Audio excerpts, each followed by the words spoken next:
Queridos amigos, ¿cómo están? Soy Miklos Lucas y quiero darles la bienvenida a esta 10ª edición de la segunda temporada de Ecos del Saber, dedicado a las ideologías políticas. En esta ocasión vamos a tratar al social cristianismo, pero también vamos a cubrir brevemente la democracia cristiana, un breve repaso de la teología de la liberación, que también emerge de esta ideología, por lo menos en América hispanohablante, y finalmente una pequeña crítica que se nos quedó en el tintero sobre la socialdemocracia. Recordarles que estamos transmitiendo en Betel Radio, en el 100.1 FM del dial, en el 660 AM y en Betel Televisión, que también transmite de manera continua las 24 horas del día. Pueden enviarnos, como siempre, sus preguntas al WhatsApp al 947-246-545, llamarnos al 01-613-1701 o también escribirnos a través de las diversas redes sociales, particularmente en Facebook, también en YouTube, donde subimos los programas, para tener sus preguntas, sus apreciaciones, sus críticas. Somos un programa abierto. Les comentaba entonces que vamos a abordar hoy al social cristianismo. ¿Qué es el social cristianismo?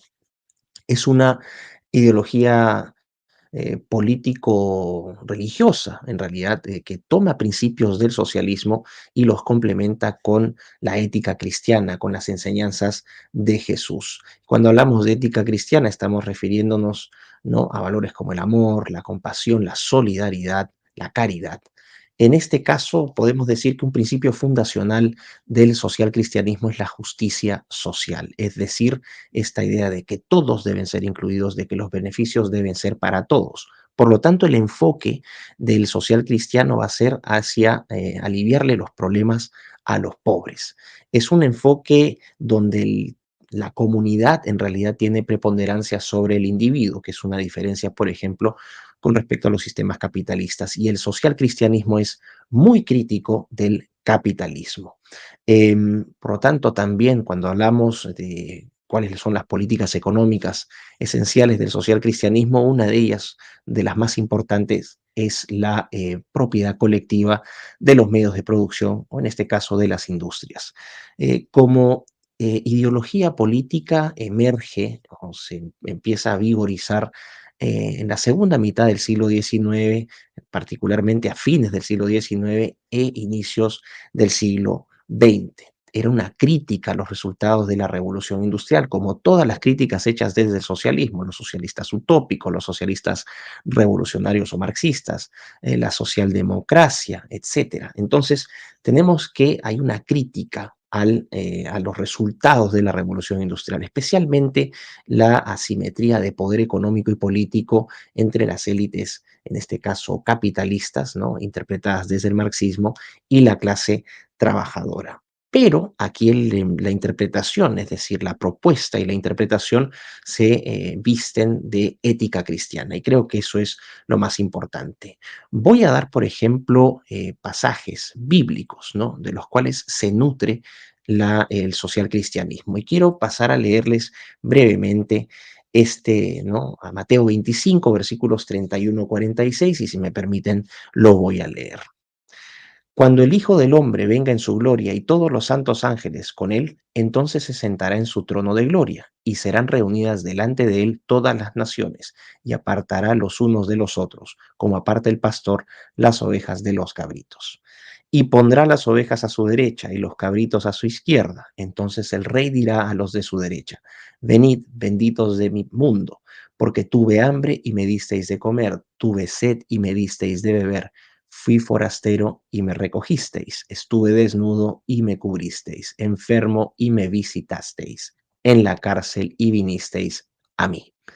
Aquí podemos ver entonces una clara orientación, ¿no?, de servicio. Dios premia al que sirve al prójimo. Dios premia al que se desprende de lo material para dar su tiempo, ¿no?, su eh, ser, entregarse al prójimo, servir al prójimo. Este es un elemento central del social cristianismo. Pero no solamente vamos a ver Mateo 25, versículos 31-46, sino que también vamos a encontrar, por ejemplo, en el Sermón de la Montaña, en Mateo 5, versículo 7. Bienaventurados los misericordiosos, pues ellos recibirán misericordia, un principio, ¿no?, de do ut des, dar para recibir, la entrega hacia el otro, elemento central del social cristianismo. También podemos encontrar que el social cristianismo se nutre, por ejemplo, de la parábola del buen samaritano, del hijo pródigo, también del Viejo Testamento, Levítico 25, donde básicamente se dice que el ser humano tiene que aprender a vivir, ¿no?, en paz y en armonía con Dios, pero también con el prójimo, y que siempre debe rechazarse esta tendencia, esta predisposición del hombre de acumular riqueza, ¿no? La acumulación de riqueza no es, vamos a decir, celebrada por Dios. Todo lo contrario, Dios nos dice, entreguémonos al otro, ayudemos al necesitado. Pero vamos entonces a volver al siglo XIX, entendiendo ya, ¿no?, estos ejemplos de cómo el social cristianismo se nutre de la Biblia, se nutre de las enseñanzas de Cristo, para, vamos a decir, armar esta ideología político-religiosa.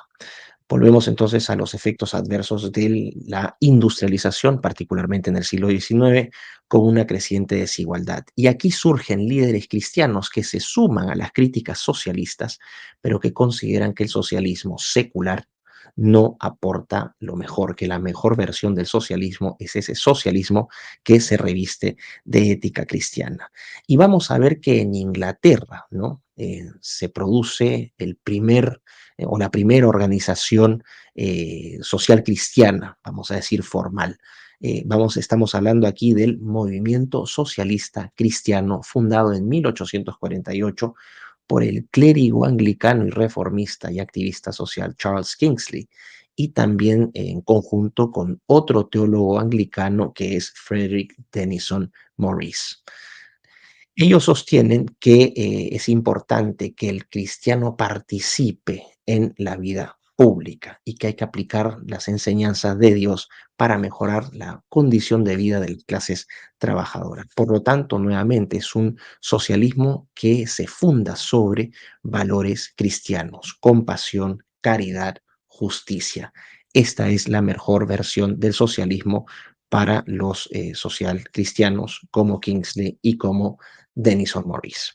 En el caso de Alemania, que también empieza a haber esta crítica a los, ¿no?, a los resultados de la revolución industrial, que es una revolución industrial tardía, es decir, no es inmediata como ocurre en el Reino Unido, que es el primer país donde ocurre esta revolución industrial, sino que en Alemania la revolución industrial llega después, pero también a fines del siglo XIX vamos a tener una crítica, pero no desde el anglicanismo, sino desde el catolicismo.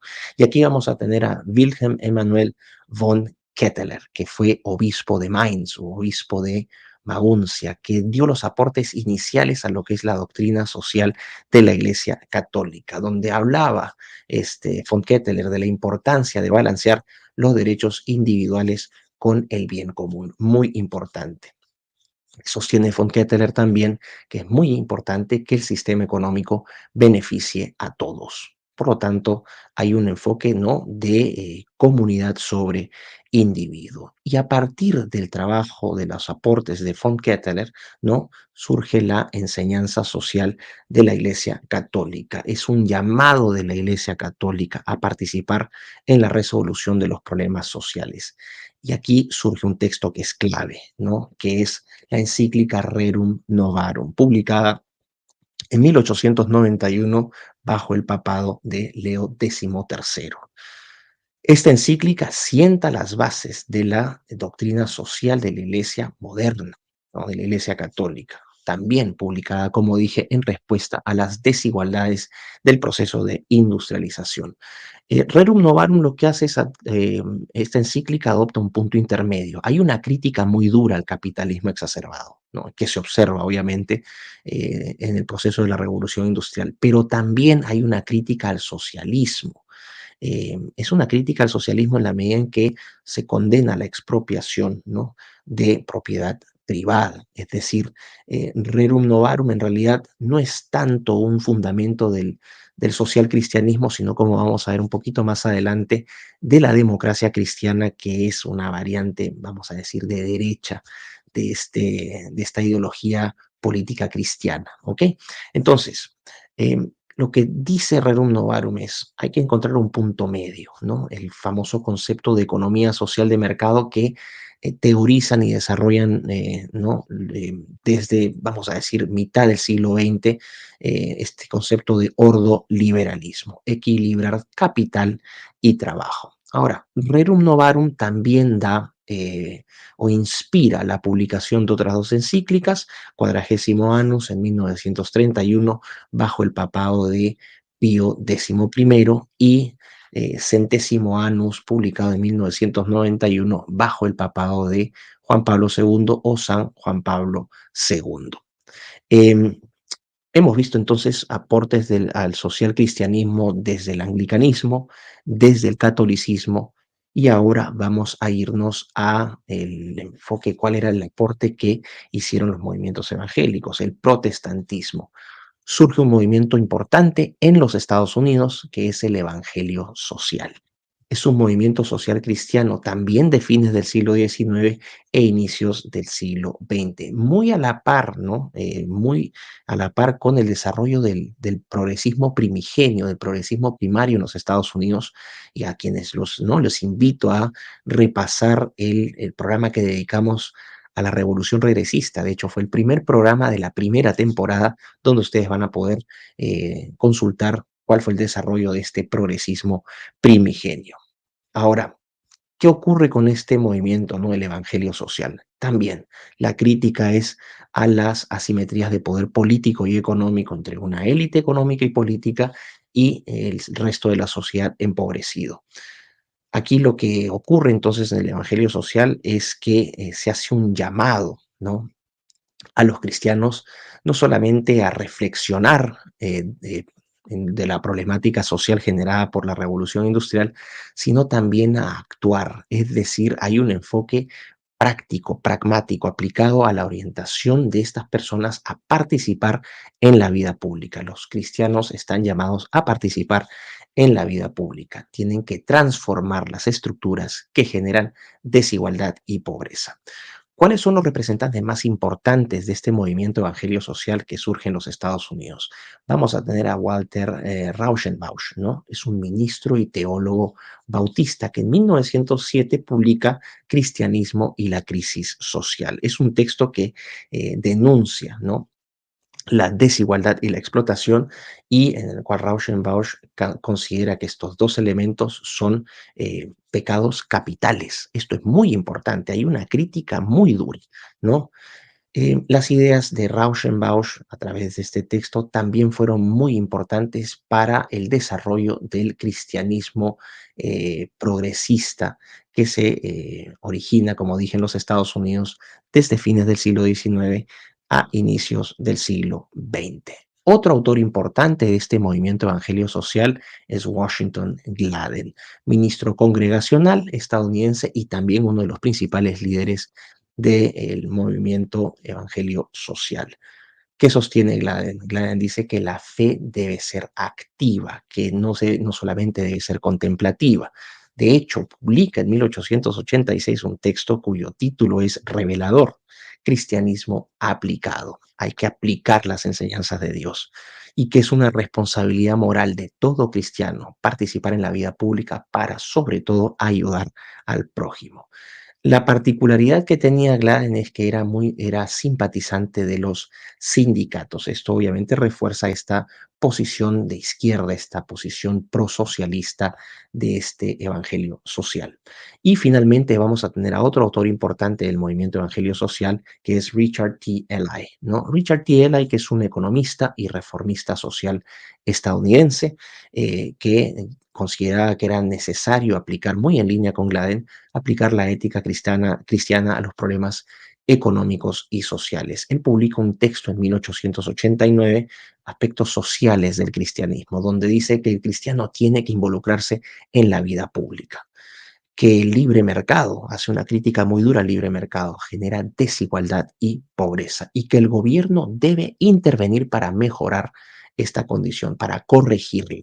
Por lo tanto, hay un rol clave también de Richard T. Ely, ¿no? Una contribución clave de Richard T. Ely a las políticas económicas del progresismo primigenio en los Estados Unidos. ¿Qué tenían en común todos estos autores del Evangelio social?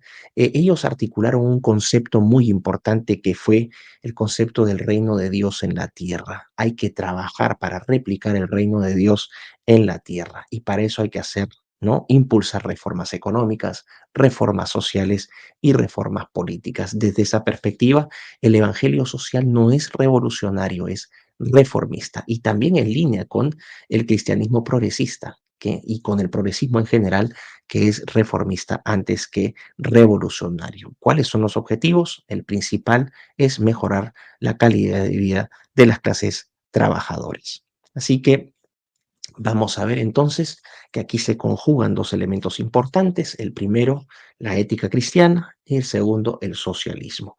Pero en el socialismo un concepto clave, el concepto central, va a ser el concepto de justicia social. Así que vamos a dejarlo por este momento, vamos a ir a una pequeña pausa y regresamos con Ecos del Saber. Bueno, y regresamos entonces al segundo bloque de Ecos del Saber y aquí vamos a atender las preguntas de las redes sociales. Así que en este caso vamos a abordar algunas preguntas del programa anterior sobre socialdemocracia. Me pongo los lentes y recibo esta pregunta, ¿no? Sobre el APRA. Buenos días. La famosa frase del aprismo pan con libertad, ¿se puede encasillar en un tipo de socialdemocracia o tiene otra fuente ideológica más radical? Podríamos decir que el aprismo es un partido socialdemócrata, por lo menos en sus orígenes, así que sí, sería correcto. De esta manera también respondo a Héctor Wilman Venegas, Poma, que me pone el APRA no es socialdemocracia, sí, el APRA es socialdemocracia. Y Aníbal López 61 me pone, tremenda omisión, el APRA es el único partido verdaderamente socialdemócrata del Perú, el más antiguo y de los pocos de Latinoamérica. Por algo son parte de lo que se llama la Internacional Socialista. Poner a los morados u otros partidos políticos que han surgido de la nada estos últimos 15 años, que ni ideología tienen, es una total tontería. Lamento, Aníbal, que te ofusques tanto. Es un programa de una hora. Es un programa que no solamente se dirige al Perú, es un programa que se ve en toda América. Entonces, hay que ser un poquito más, ¿no? Menos sensible con esto. Entiendo que eres un apasionado del aprismo y está bien. Yo tengo muy buenas relaciones con la gente del APRA, pero no te calientes por gusto, ¿ok? Ya respondí tu pregunta. Me pone Rubén Ramos 1971. ¿Es entonces la socialdemocracia la mejor opción para implementarse en países como los latinoamericanos? Yo veo todo bien. Vamos a ir por partes. A ver, la socialdemocracia en el papel es fantástica, ¿no? La socialdemocracia busca un equilibrio, ¿no? Entre mercado y Estado, ¿no? Este concepto de economía social de mercado, dedicarse a los menos favorecidos, ¿no? Un rol de intervención del Estado para, vamos a decir de alguna manera, combatir las desigualdades. Ahí está el modelo nórdico, ¿no? El escalonamiento, los impuestos escalonados. El problema de la socialdemocracia es que necesita un Estado grande en la medida en que la recaudación tiene que ser muy importante. Entonces, para que la socialdemocracia funcione bien, tiene que tener un Estado realmente eficiente. Y la realidad es que estos estados eficientes, por lo menos en la realidad, no funcionan. Tuvieron un momento de apogeo a partir, ¿no? Desde la segunda mitad del siglo XX, sobre todo, como dije, en los países escandinavos, en el Reino Unido con el Partido Laborista, en Alemania también, pero la cosa es que tienen que recaudar mucho. Y el problema también es que son tendientes a la hiperinstitucionalización, a la hiperregulación, ¿no? En este control que tratan de hacer del mercado para que no exista la formación, por ejemplo, de oligopolios o monopolios. Lo que finalmente terminas creando son estados muy, muy grandes, estados poco eficientes y el gasto público tampoco es eficiente. Entonces se recauda mucho impuesto y se produce poca obra. En este caso, los países escandinavos fueron una excepción a la regla, el caso del Reino Unido también, el caso de Alemania también. Son gobiernos muy, muy difíciles, o sea, son ideologías políticas que demandan gobiernos y estados bastante grandes. ¿Ok? Barajo 3K. Buen programa, Miklo. Saludos desde Alemania. Aquí existe un dicho que reza así. Wer hat uns verraten, Sozialdemokraten? ¿Quién nos ha traicionado? Los socialdemócratas. Gracias, Barajo. Bueno, los socialdemócratas los han traicionado, ¿no? La democracia cristiana, la Unión Demócrata Cristiana de Merkel, de von der Leyen, también los ha traicionado. Alemania ha sido traicionada por su clase política, que ha abierto las fronteras para una inmigración sin, ¿no? Sin restricciones, un ataque directo a la economía, a la calidad de vida de los alemanes, a la agenda progresista en todas sus dimensiones. Es un país que lamentablemente está decayendo con rapidez.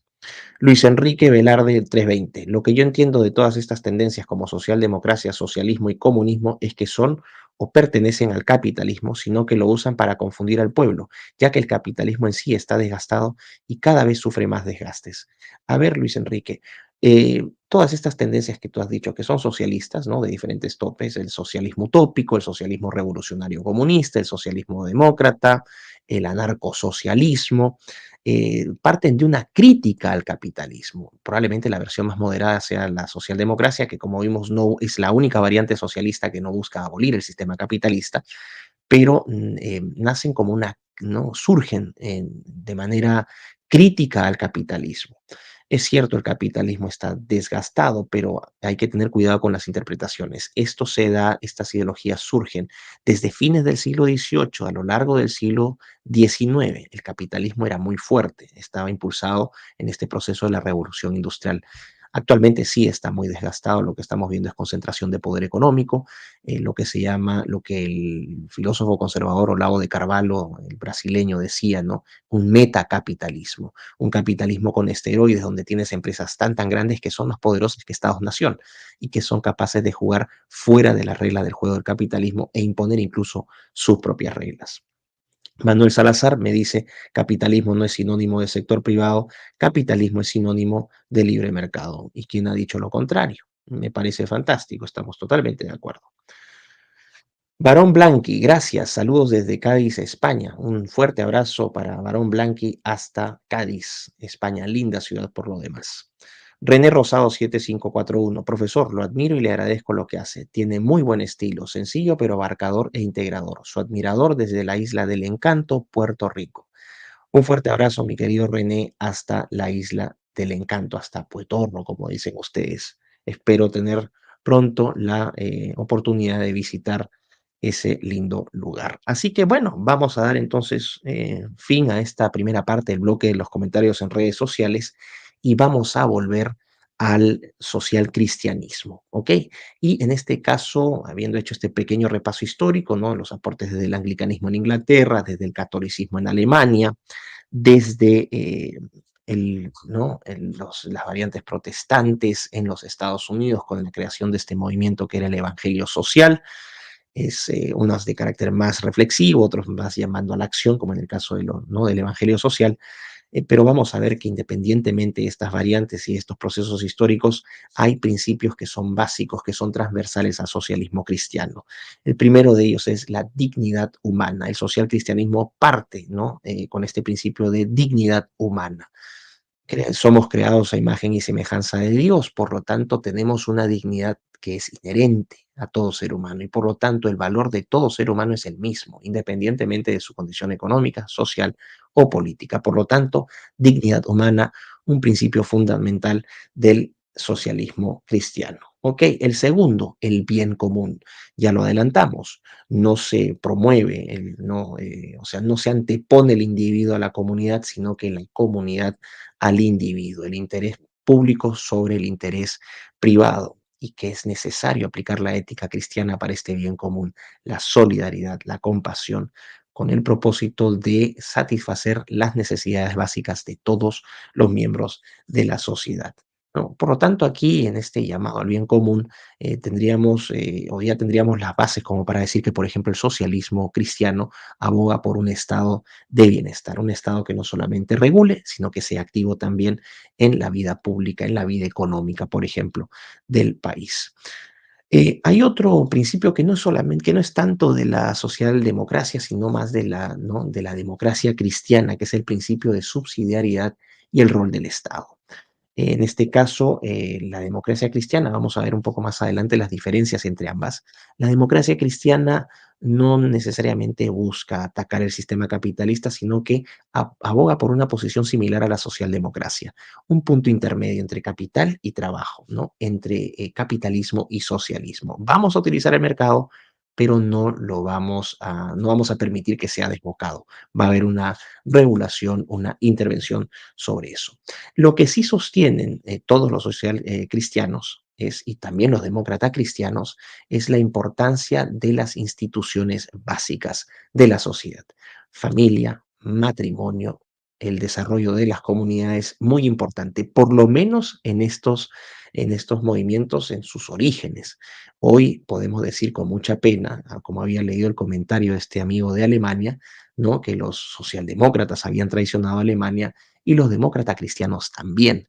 Son partidos que hoy sirven principalmente a la agenda progresista, sobre todo en el tema del cambio climático, la agenda verde y las agendas políticas de concentración y verticalización del poder político y económico. Pero bueno, vamos a ir a un cuarto concepto, que es un concepto que también es esencial, que ya lo vimos, que es la justicia social, que en este caso plantea las mismas demandas que el socialismo primigenio, es decir, salarios justos, condiciones de trabajo justas. Aquí el socialismo cristiano es más socialista que cristiano en sus principios. Y finalmente, el cuidado del medio ambiente, que viene a ser un principio que se incluye particularmente desde inicios de los 90, cuando vemos que estas ideologías, ¿no? Tanto el social cristianismo como la democracia cristiana, empiezan a someterse o empiezan a ser funcionales a la agenda progresista. ¿Qué podemos decir del social cristianismo en Europa? Europa es la cuna del social cristianismo. Europa es el lugar, el continente donde los primeros grandes partidos social cristianos surgen, sobre todo después de la Segunda Guerra Mundial, ¿no? Actualmente son casi irrelevantes los social cristianos. Los partidos social cristianos son actualmente poco relevantes porque tienen poca representación política y han sido absorbidos por este movimiento progresista internacional. En ese sentido, podemos decir que el progresismo no solamente se nutre de la izquierda, sino que también tiene partidos funcionales de derecha. Habíamos establecido, por ejemplo, el caso de España, el PSOE y el PP, que supuestamente están en las antípodas del eje político, operan en conjunto. El socialismo alemán y el CDU alemán operan en conjunto. Eh, Vemos en México, ¿no? Como por ejemplo el PAN, que es el partido conservador de derecha, opera en conjunto con no, Morena, a pesar de que son una oposición una pseudo oposición. Lo que podemos decir entonces es que el social cristianismo, los partidos social cristianos han sido absorbidos por el progresismo. En el caso del social cristianismo en los Estados Unidos es menos relevante, el principal movimiento vendría a ser el movimiento de evangelio social. Todavía siguen activos estos movimientos, no necesariamente a nivel de partidos políticos, sino a nivel de iglesias, ¿no? De iglesias en particular, y que hoy practican un activismo político religioso muy importante. Así que ahí tenemos algunas opciones. Ahora, donde sí vamos a tener que hacer vamos a decir, va a expandir un poco más, porque es muy interesante este caso, es qué ha pasado con el social cristianismo en la América hispanohablante. Y aquí podemos decir que el social cristianismo deriva en expresiones más radicales de izquierda que se expresan, por ejemplo, en la teología de la liberación. La teología de la liberación, que es un movimiento teológico, un movimiento político que interpreta las enseñanzas de Cristo. Ojo, esto es una cosa increíble. Interpreta las enseñanzas de Cristo a través de una óptica marxista. Y esto realmente llama la atención porque el marxismo es abiertamente, no, le declara abiertamente la guerra al cristianismo, porque para los marxistas el Dios es el Estado, al momento en que ese Estado sea utilizado durante la dictadura del proletariado para desmantelar el sistema capitalista. Finalmente, cuando ya se llega a un nivel, ¿no?, del comunismo, el Estado también no será necesario. Pero el marxismo es abiertamente anticristiano. Entonces sorprende, ¿no?, que surja esta teología de la liberación donde se interpreta las enseñanzas de Cristo desde una óptica marxista. Es insólito. ¿Quién es el padre de este movimiento? Es un sacerdote peruano, Gustavo Gutiérrez, que empieza a generar, ¿no?, los primeros pensamientos de esta interpretación de esta teología de la liberación en los 60, pero que en 1971 publica el libro Teología de la Liberación, donde establece los fundamentos teóricos, ¿no?, de este movimiento teológico político. Uno de los puntos clave, ¿no?, en esta obra es esta idea de opción preferencial de los pobres. Esta idea de opción preferencial de los pobres es que señala, ¿no?, que la iglesia, el principal compromiso de la iglesia para Gutiérrez es el compromiso con los pobres y que la iglesia en ese compromiso tiene necesariamente que involucrarse en la vida pública. Acá hay una diferencia, ¿no? Rerum Novarum no era un documento, la encíclica de Rerum Novarum no era un documento que llamara necesariamente a la acción política. En el caso de la teología de la liberación, Gustavo Gutiérrez se disfraza vamos a decir, se disfraza de Rauschenbausch, de Gladden, ¿no?, de Richard T. Ely, para llamar a la acción, es poner en práctica el catolicismo. En este caso, tiene que participar en la vida pública, ¿no? Hay una, por lo tanto, en esta acción social, hay que participar en esta acción social porque para Gutiérrez todos los católicos tienen la obligación moral de combatir, ojo, las estructuras que generan desigualdad y pobreza. Esto es muy importante. Ahora, ¿por qué se dice que Gustavo Gutiérrez interpreta las enseñanzas de Cristo bajo una óptica marxista? Lo vamos a ver en breve, ¿no? Vamos a ir a una segunda pausa y vamos a regresar con los comentarios de redes y a seguir desarmando el misterio de la teología de la liberación. Bueno, regresamos ya con el tercer y último segmento de Ecos del Saber. Recuerden que pueden hacernos sus preguntas, pueden escribirnos al WhatsApp, pueden llamarnos por teléfono, pueden escribirnos a nuestras redes sociales. Vamos a atender sus preguntas y esto es lo que vamos a hacer en estos momentos, ¿no? Atender algunas preguntas, algunos comentarios que han surgido ¿no?, de las temáticas anteriores. En este caso, me escribe Renzo3197. Hola, estimado Miklos. Ya hacía falta un programa sobre las ideologías o posiciones políticas cristianas, como la democracia cristiana, el social cristianismo que siempre menciona nuestro alcalde, el nacionalismo católico. Muchas gracias por tus interesantes programas. Bueno, me alegro mucho, Renzo, ¿no? Que pueda llenar ese vacío, ¿no? Abordando ideologías políticas que son importantes. Así que espero que sea de utilidad este programa. Y como digo, este es un programa de una hora, es un programa introductorio, no se pueden resolver todas las dudas. Lo que trato de hacer es entregarles un panorama general de estas ideologías. Después, obviamente, si tienen interés, ustedes se encargarán de profundizar. Pero me alegro que por lo menos sea un punto de partida. Mary Tejeda, 4027, me escribe: saludos desde Chile, gracias por educarnos. Un fuerte abrazo hasta Chile, mi querida Mary, y gracias por sintonizarnos. Martín Q5S, es importante tener gente como usted en la política activa. Espero se anime. Mi voto sería para usted. Bueno, ya me están voceando, ¿no?, para candidato, así que lo único que puedo decir es que yo me dedico principalmente a la academia, soy un divulgador de ideas, tengo posiciones políticas claras, tengo posiciones morales también claras, y que en algún momento, si es que eso se da, será un honor servir a mi país, y no solamente a mi país, sino también al resto, ¿no? Es básicamente una vocación de servicio. Vamos a ver si se da eso o no. Me escribe Martín Infante, 4905. Después de ver a Nahuel Michalski, que es este filósofo argentino, me dice, quien es un profesor y doctor en filosofía y filosofía política. Comprobé que te contradecís. ¿Quién te financia? A ver, no sé qué ha pasado con Nahuel Michalski, no tengo idea. Em, Voy a ver, no voy a tener que buscar, pero comprobé que te contradecís. ¿En qué me he contradicho? No tengo idea de qué me hablas, Martín Infante. ¿Quién te financia? Nadie me financia. Betel, que me paga un sueldo. Me financia la Universidad de San Martín de Porres, donde soy profesor, que también me paga un sueldo. Me financia ILAD, donde es un think tank peruano. que también tengo un cargo de socio director que también me financia con un sueldo. Entonces, ellos son los que me financian. El hecho de que infieras o que especules sobre financiamientos oscuros es propio de gente cobarde, es propio de gente irresponsable, de gente pequeña. Entonces, tomaré ese comentario como de quien viene, de alguien pequeño. Y sobre Nahuel, voy a ver qué ha hecho Nahuel, no tengo idea, pero me encargaré de resolver ese problema. Me dices que me contradigo, bueno, vamos a ver, vamos a resolver eso. Yo no tengo ningún problema. Me pone René Torres, 7132, y muchos en Colombia pensábamos que Álvaro Uribe era de derecha. Muchas gracias, maestro. Será de tarea de los colombianos dilucidar dónde colocan al presidente Álvaro Uribe en su eje político. Esa es una tarea para los colombianos.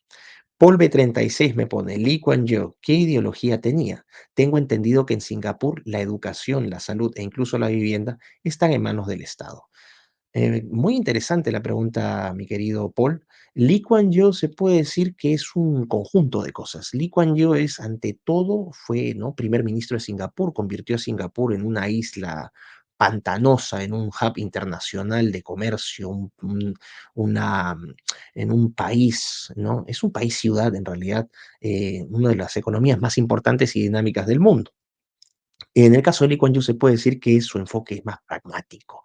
Lee Kuan Yew aplicó lo que funcionaba, ¿no? En ese sentido tenía una orientación eh, autoritaria, vamos a decir, un gobierno muy, muy fuerte, muy, de mucho control político, de control de la disidencia, de control de medios de prensa, pero también profundamente meritocrático, es decir, él convocaba a los mejores. En política económica, más amigo del libre mercado, pero también con una intervención estatal en sectores que el gobierno de Singapur considerara claves. Eso permitió un enorme desarrollo económico. Singapur se ha convertido en un hub internacional de comercio, comercio marítimo, comercio digital. Es una máquina. Es una persona que cambió Singapur. Hay un antes y un después con Lee Kuan Yew. Así que podríamos decir que es eso. En lo económico, más liberal, en lo político, tendencia al autoritarismo, un gobierno profundamente meritocráticos, combate muy fuerte a la corrupción. Es decir, fue un gobierno que hizo cosas.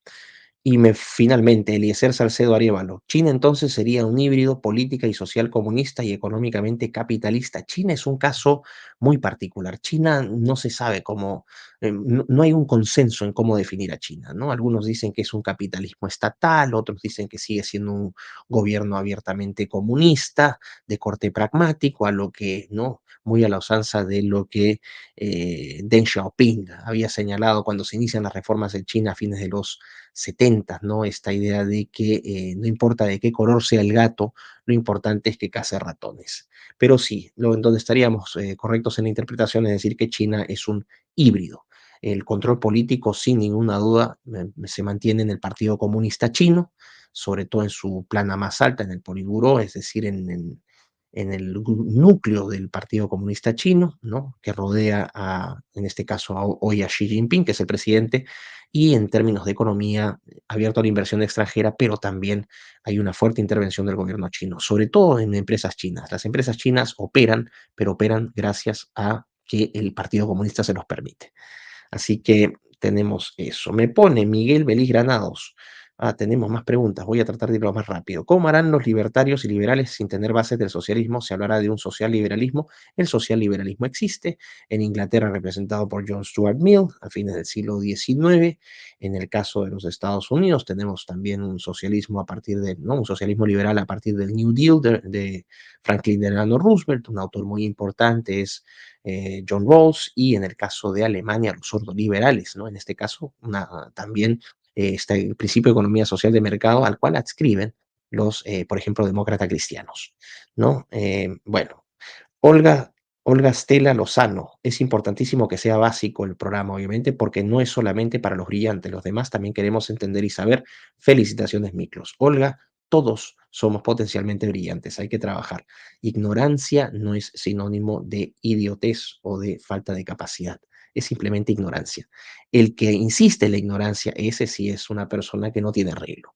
El que se reconoce ignorante y aprende, bueno, se vuelve brillante. Morela 433, saludos cordiales desde Venezuela. Gracias por estos programas tan educativos y que hacen falta, tanta falta en toda Latinoamérica. Desde Venezuela. Un fuerte abrazo, Morela. Muchísimas gracias. Y Hermelina 24, gracias, doctor Miklos. Abrazo fraternal. Saludos desde Estados Unidos. Bueno, miren, imagínense, hemos recibido saludos desde Chile, desde Alemania, desde Puerto Rico, desde Estados Unidos, Venezuela, Colombia. Bueno, una maravilla. Esto es la maravilla de las redes que nos permite interactuar con gente de tantos países, ¿no? Y al final nos damos cuenta en esta integración que no somos, que somos más parecidos que menos parecidos, ¿no? Somos más parecidos los seres humanos finalmente compartimos aspiraciones, deseos, sueños, intereses, así que qué bueno que Ecos del Saber vaya integrando a las personas. Vuelvo entonces con Teología de la Liberación, ¿no? En donde decía que era muy interesante porque es la interpretación de las enseñanzas de Cristo bajo una óptica marxista, cosa que los adherentes y los defensores de la teología de la liberación no quieren reconocer, pero una cosa es que quieran o no quieran reconocer y otra cosa es ir a los hechos, a la evidencia, ¿no? A los fundamentos. Y aquí vamos a encontrar que sí hay varios elementos marxistas.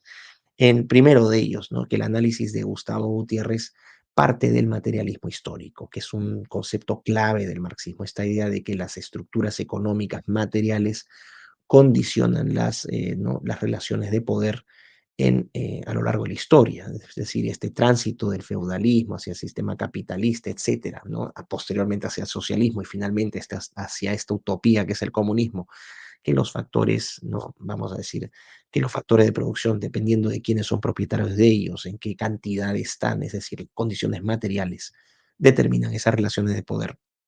Hay una especie de determinismo histórico, determinismo económico.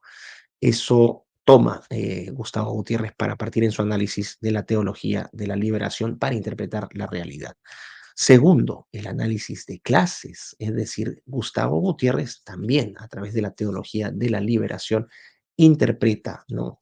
La realidad a través de la lucha de clases, pero acá hay un juego. Lo que hace Gustavo Gutiérrez es cambia al proletario por el pobre y cambia al capitalista burgués ¿no? por los miembros de las élites políticas y económicas. Los conceptos, los nombres son distintos, pero los conceptos y la idea siguen siendo la misma. Gustavo Gutiérrez también en este libro critica al capitalismo de manera acérrima. Él también busca abolir el capitalismo, ¿no?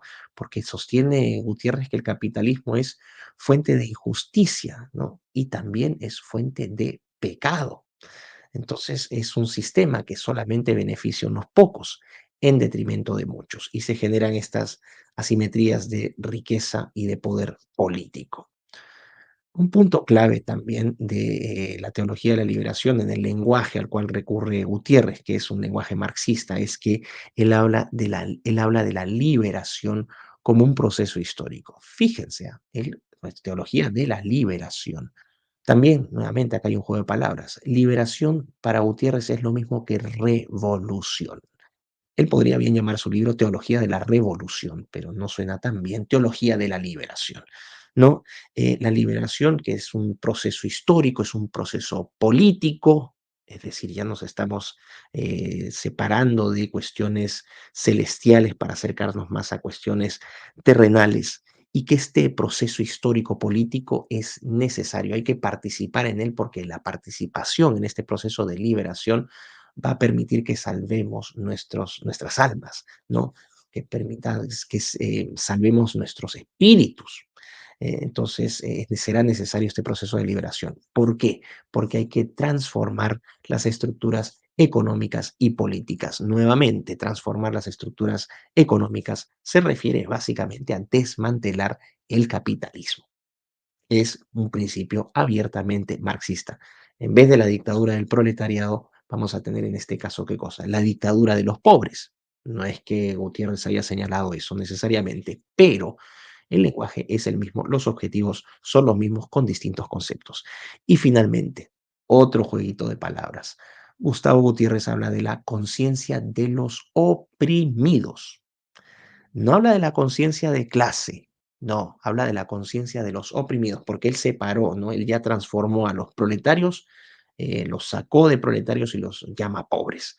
Entonces, él dice, tiene que haber una conciencia, ¿no? De opresión, que llame a los pobres, ¿no? A organizarse para iniciar su liberación. En otras palabras, los pobres tienen que organizarse para iniciar su revolución, que busque desmantelar las estructuras de injusticia, tanto políticas como económicas. Esto, señores, es marxismo puro y duro.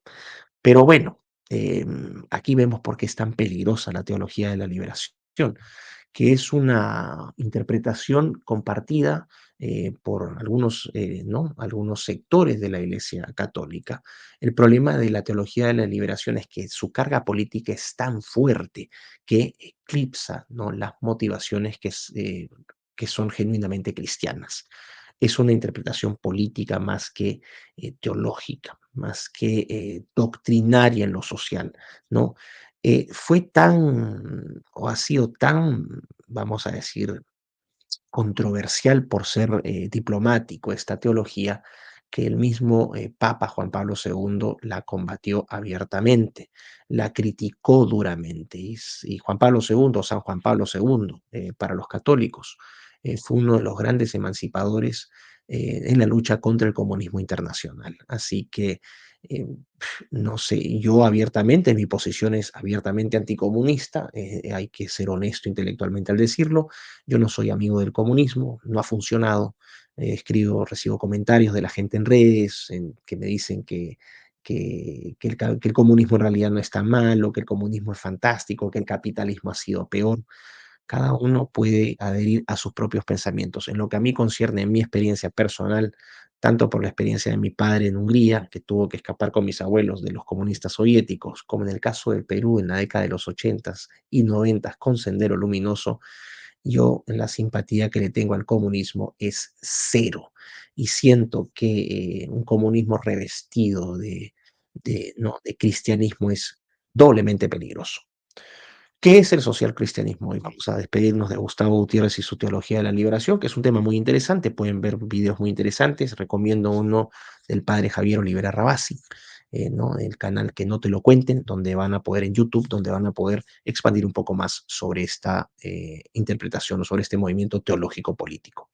¿Qué es el socialcristianismo hoy? Bueno, el socialcristianismo, como ya adelanté, tiene muy escasa representación política, y lamentablemente, como tantos otros movimientos políticos y como tantas otras ideologías políticas, ha sido absorbido por el progresismo internacional. Hoy el socialcristianismo, en algunas expresiones políticas, ¿no? Es funcional sobre todas las agendas políticas y medioambientales o verdes del progresismo internacional. Y vamos a encontrar sectores funcionales, ¿no? Es decir, socialcristianos y demócrata cristianos funcionales a estas agendas progresistas, tanto desde el catolicismo como desde el anglicanismo y de diferentes vertientes evangélicas o variantes evangélicas. Así que esa es la realidad actual del social cristianismo y la democracia cristiana. Y hablando de democracia cristiana, les dije que iba a abordar brevemente a esta ideología política, porque también es importante, no se tiende a confundir social cristianismo y democracia cristiana, no son lo mismo. Los orígenes de la democracia cristiana también son fines del siglo XIX, inicios del siglo XX, en atención también o en respuesta a esta crítica, ¿no? A los excesos de la revolución industrial que genera desigualdades económicas y políticas. En el caso de la democracia cristiana, que no toma elementos del socialismo, la democracia cristiana puede tener su documento fundacional en esta encíclica Rerum Novarum que ya les adelanté, ¿no? Fue publicada en 1891, que es el fundamento de la enseñanza social de la Iglesia Católica. También, obviamente, va a incluir, en el caso de la democracia cristiana, valores cristianos, ¿no? Principios cristianos, de la ética cristiana que ya adelanté, amor, compasión, solidaridad, etcétera. Y desde lo económico, y aquí hay una diferencia fundamental con la socialdemocracia, desde lo económico, la democracia cristiana aboga por una economía social de mercado, es decir, muy en línea con la socialdemocracia. ¿Ok? Aquí lo que se busca entonces desde ¿no? Los demócratas cristianos lo que buscan es un punto intermedio entre capitalismo y socialismo. En términos políticos, ¿cuál es el partido más importante actualmente a nivel mundial de la democracia cristiana? Sin duda alguna, la Unión Demócrata Cristiana de Alemania, la famosa CDU, ¿no? En este caso, la CDU de Merkel, la CDU de Ursula von der Leyen. Ahí ustedes se van a dar cuenta que los principios cristianos, defensa de la familia, de la vida, de la, ¿no? de la identidad nacional totalmente destruidos.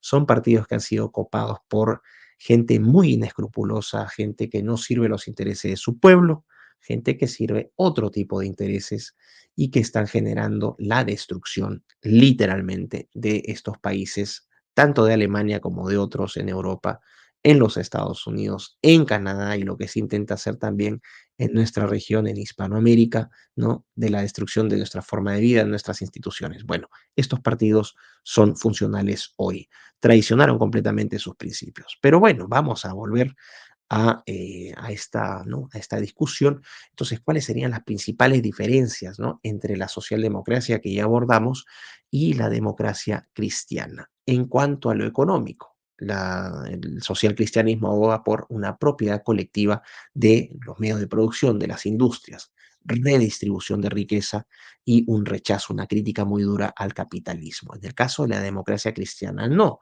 Aquí apelamos al concepto de economía social de mercado, vamos a decir, un sistema económico que medie entre el capitalismo y el socialismo, pero que no rechaza tampoco la idea de estado de bienestar. Es decir, hay un componente también distribucionista o redistribucionista en la democracia cristiana. El segundo punto, en cuanto a Estado, el caso del socialcristianismo, un Estado que intervenga, no solamente que regule, que intervenga. ¿Que reintervenga para qué? Para redistribuir riqueza y para proporcionar servicios públicos. En el caso de la democracia cristiana, el Estado va a cumplir principalmente un rol subsidiario. La subsidiariedad es un principio clave de la democracia cristiana. Apela a esta idea de que el Estado debe aportar, ¿no? Debe apoyar ciertas actividades y a ciertos grupos en términos económicos, ¿no? También aboga por que las decisiones no necesariamente se tomen a nivel de gobierno central, es decir, no hay una concentración de poderes del Estado. El demócrata cristiano no aboga por eso. El demócrata cristiano aboga por especialmente toma de decisiones a nivel de gobiernos locales, ¿no? Y a partir de ahí, si es que los gobiernos locales no funcionan, funcionarán los regionales, y si los regionales no funcionan, funcionarán los nacionales. Pero abogan esta idea de toma de decisiones desde abajo hacia arriba. En el concepto de lucha, ¿no? De justicia social, el social cristianismo aboga por la lucha de clases, pero no tiene un toque tan revolucionario, es de carácter más reformista, es una lucha de clases moderada. En el caso de la justicia social para los demócratas cristianos, una justicia social fundamentada sobre la solidaridad. Y esta solidaridad que es fundamento para o precondición para el bienestar social. En el caso de los orígenes ideológicos, ya hemos visto, en el caso del social cristianismo, el socialismo en sus diferentes versiones, socialismo utópico, socialismo revolucionario científico, que es el marxismo, socialismo, ¿no? Socialdemocracia, el anarcosocialismo, y todo eso, toda esa, ¿no? Esa combinación de socialismos, dependiendo de las variantes o las interpretaciones dentro del socialcristianismo, complementados con la ética cristiana. Y en el caso de la democracia cristiana, el documento fundacional va a ser la encíclica Rerum Novarum, ¿no? Enseñanza social de la Iglesia Católica. En suma, podemos decir que el socialcristianismo es una ideología de centro-izquierda, más centro-izquierda, y que en el caso de la democracia cristiana estamos hablando de una ideología de centro-derecha. ¿Ok? Así que, bueno, ya para ir cerrando, ¿no? Brevemente, en estos 3 minutos que quedan, em, por cuestión de tiempo, no pude hacer una crítica a la socialdemocracia, me quedé en la crítica a la socialdemocracia, que, como hemos visto, ¿no? Él comparte elementos con la democracia cristiana, comparte algunos elementos con el socialismo cristiano, y hablaba de este sometimiento, ¿no? Al progresismo globalista. En el caso de la socialdemocracia, un documento clave, un texto clave es Este libro publicado en 1998 por el sociólogo británico Anthony Giddens, en el cual se establece esta idea de que el socialismo debe comulgar un poco más con los elementos positivos del mercado, no con el neoliberalismo, sino con un mercado que sea más dinámico y que sea más eficiente, pero un mercado con una especie de conciencia social. Pero ¿qué hemos visto finalmente en la socialdemocracia y en estos partidos demócrata cristianos y social cristianos, sobre todo los últimos que ya están casi desaparecidos, que se han entregado al progresismo? Se han entregado desde, por ejemplo, ¿no?, al supranacionalismo, a la destrucción de los estados-nación, a la inmigración descontrolada, a la agenda de las minorías sexuales, la secularización. En el caso también del gasto público, derroche de fondos públicos en temas y en actividades que no son prioritarias, es decir, por ejemplo, financiamiento para inmigrantes musulmanes en España, mientras los pensionistas, los ancianos, no reciben un centavo, son olvidados. Cosas de ese estilo, un sistema de pensiones completamente quebrado, completamente desfinanciado, decreciente calidad en la provisión de servicios públicos como salud y educación. En la educación no hay casi centros de educación, lo que hoy tenemos son centros abiertamente de adoctrinamiento. La fragmentación política promovida también activamente por partidos y representantes socialdemócratas, demócrata cristianos, social cristianos, ¿no? Esta promoción, por ejemplo, de las políticas identitarias que tanto están destruyendo el tejido social de los países, ¿no? La corrupción legalizada, élites políticas completamente desconectadas de la realidad, absolutamente predatorias, desconectadas de la realidad de sus gobernados. Y finalmente, el pésimo desempeño económico. Nuestros países no están caminando, están con una deuda externa creciente, con un severo déficit fiscal, con un desfinanciamiento de los servicios públicos, la infraestructura que se cae a pedazos, y las prioridades de financiamiento no están orientadas a resolver, por ejemplo, estos temas o, por ejemplo, el problema del desempleo, sino que están orientados a seguir abriendo las fronteras, a seguir financiando aparatos públicos, ¿no?, o gobiernos con una manga de parásitos absolutamente inútiles, con oficinas absolutamente inútiles, oficinas de diversidad e inclusión, Ministerio de Género, Ministerio de Desarrollo Inclusivo de Agenda 2030, como existe en España y en otros países. Es decir, lo que decía de la socialdemocracia es que pasó de ser una rosa roja, ¿no?, esta promesa de una vida mejor, a una rosa arcoíris, totalmente corrompida, totalmente repudiada por las mayorías, una rosa arcoíris que solamente sirve a las élites, es decir, ¿no?, una rosa que traiciona todos los principios de sus autores fundacionales. Así que, bueno, quiero cerrar simplemente, ¿no?, haciendo un llamado, porque les quería comentar, si es que me permiten brevemente aquí, bueno, obviamente vamos a tener un evento, quiero hablar sobre eso, vamos a tener un evento muy importante este 26, 27 y 28 de septiembre. Se va a llevar a cabo la conferencia y la Escuela Internacional Salvemos a la Familia, que va a contar con la presencia de gigantes como Agustín Laje, va a estar Itiel Arroyo, Craig Hill, los Pastores Milagros y Guillermo Aguayo. Este servidor también va a estar presente, donde vamos a dictar una serie de conferencias y programas de capacitación a los asistentes. Si están interesados en asistir, que se los recomiendo fervientemente, pueden inscribirse ya en la página salvemosalafamilia.com, donde, bueno, obviamente van a poder participar de estas conferencias, van a poder interactuar con nosotros y donde obviamente van a salir mejor formados, porque vamos a traer temáticas relevantes sobre cómo responder desde nuestras casas, desde nuestras comunidades, desde nuestras sociedades a toda esta agenda progresista que, ¿no?, que tanto daño nos está haciendo, gracias a partidos infiltrados con estas ideologías que han sido totalmente corrompidas. Así que también los quiero invitar entonces al próximo programa que se va a llevar a cabo este miércoles 25 de septiembre, donde vamos a abordar el ecologismo, a los movimientos verdes. Y así que va a estar muy interesante también. Y finalmente, darle el pase a mi querido amigo Fabricio Escajadillo con Hora Punta. Así que nos vemos pronto, un placer como siempre y espero que este programa les haya sido de utilidad. Un fuerte abrazo y nos vemos el próximo miércoles.